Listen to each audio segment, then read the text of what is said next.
Hey guys, this is the beginning to the TTR 225 build that I picked up for $225.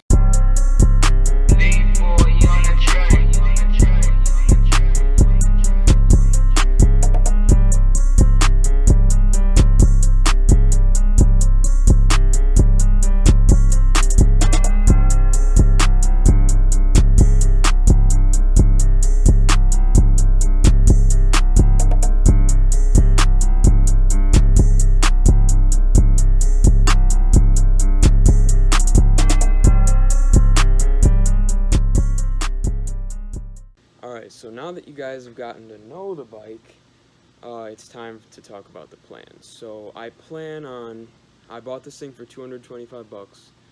I plan on just spending a few $100 to get it up and running. There's a lot wrong with it. The front wheel's loose, it might be bearings, it might be the axle not being tight, I don't know. There's no battery, wiring's a mess, the exhaust needs a hole to be welded.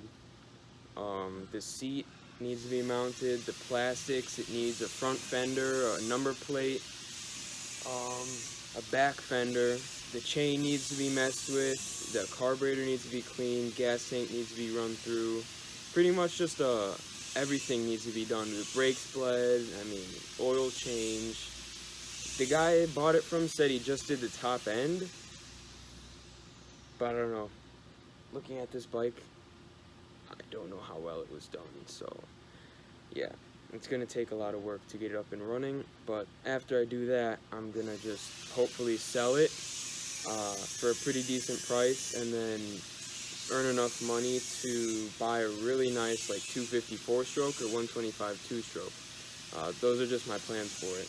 Alright, so now that I went through all the bad, I'm just gonna go through the good, or at least in my opinion, so that we're not as pessimistic. So the bike has decent tires. It doesn't look like it's gonna need those, as you can see. The grips are in pretty good shape. They look almost brand new. The switch at least works. Gas tank's good, no cracks. Looks like the brakes aren't stuck. Those move. And this one too, probably just needs to be bled. Yeah, there's no problems with the pipe here. The swing arm's solid. The back sprocket just looks rusty. The spokes are all intact. The mud guard is still hanging in there. The shock still works.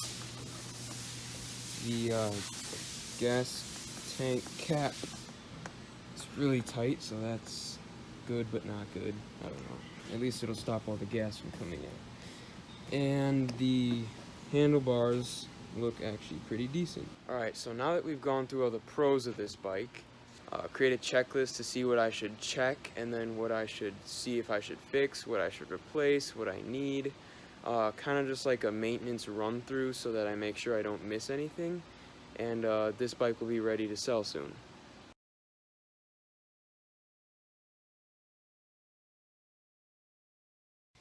So it looks like the dirt bike is from 2000, manufactured in Brazil. So it's a 2000 Yamaha TTR 225. So that's good to know. At least we know what parts will fit it, what plastics we'll need to buy, stuff like that. And that pretty much concludes today's video.